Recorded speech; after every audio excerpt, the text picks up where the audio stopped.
sore Bapak Ibu Saudara yang dikasihi Tuhan. Kita jumpa lagi dan dalam ibadah keluarga sore hari ini kita akan bersama merenungkan firman Tuhan. Mari bersama.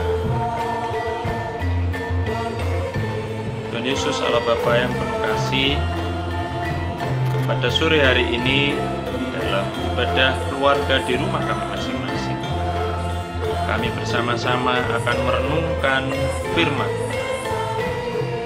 Bapa berkati, dan melalui perenungan firman ini kami bersama-sama mendapatkan sukacita yang dalam. Dalam nama Tuhan kami Yesus Kristus, doa ini kami naikkan. Amin. Bapak Ibu yang terkasih dalam Tuhan, firman Tuhan pada sore hari ini terambil dari surat Kolose pasal 3 ayat 5 sampai 11. Namun saya akan membacakan ayat 10 yang demikian. Dan telah mengenakan manusia baru yang terus-menerus diperbaharui untuk memperoleh pengetahuan yang benar menurut gambar Khaliknya. Amin. Kolose pasal 3 ayat 10. Judul renungan pada sore hari ini adalah disrupsi atau disruption.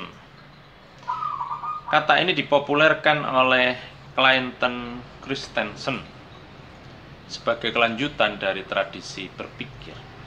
Jadi, disrupsi itu dipahami sebagai terjadinya perubahan kehidupan secara mendasar atau fundamental.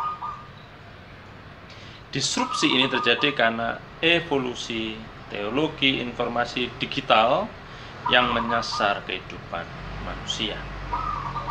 Teknologi informasi yang mengubah hampir semua tatanan kehidupan termasuk terkait akses barang atau jasa. Tidak hanya sektor transportasi dan ekonomi yang mengalami perubahan pesat akibat perkembangan teknologi informasi, akan tetapi juga menyangkut kehidupan spiritual religius. Nah, lantas bagaimana dengan kehidupan kita orang beriman? Paulus mengingatkan kepada orang Kristen untuk memperhatikan dua hal. Yang pertama, menanggalkan perbuatan-perbuatan berkenaan dengan keduniawian yang berkaitan dengan manusia lama.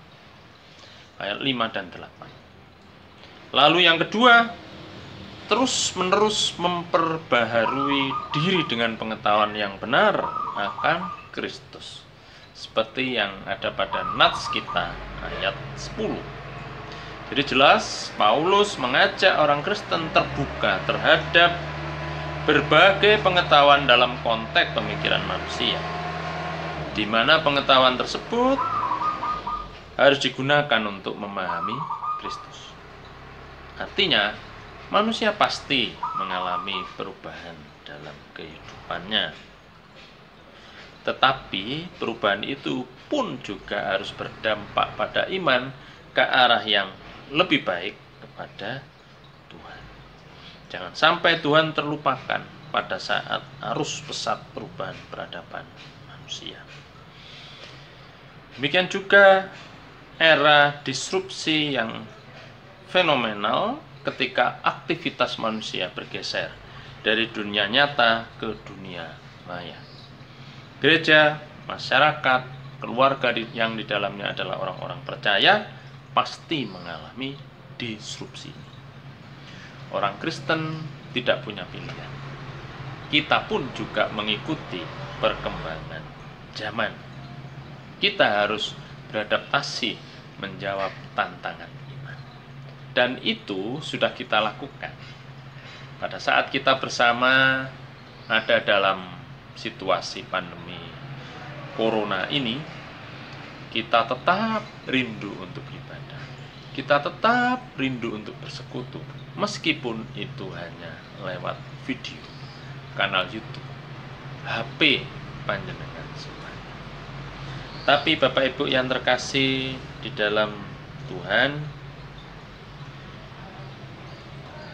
berbagai aplikasi digital untuk menguatkan iman, Alkitab, kisah-kisah inspiratif, tokoh iman, renungan anak, pemuda, dewasa, demikian juga kidung, jemaat, musik, dan lain sebagainya. Biarlah itu dapat kita manfaatkan sebaik-baiknya dengan efisien dan efektif untuk senantiasa memperbarui iman kita. Mari Bapak Ibu, di saat-saat ini agaknya kita harus sering mendekatkan diri dengan saudara-saudara kita seiman, dan terlebih hubungan kita dengan Tuhan.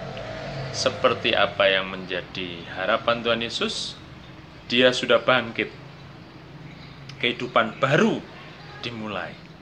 Demikian juga iman kita pun harus senantiasa baru bagaimanapun caranya. Tuhan memberkati. Amin. Mari kita berdoa.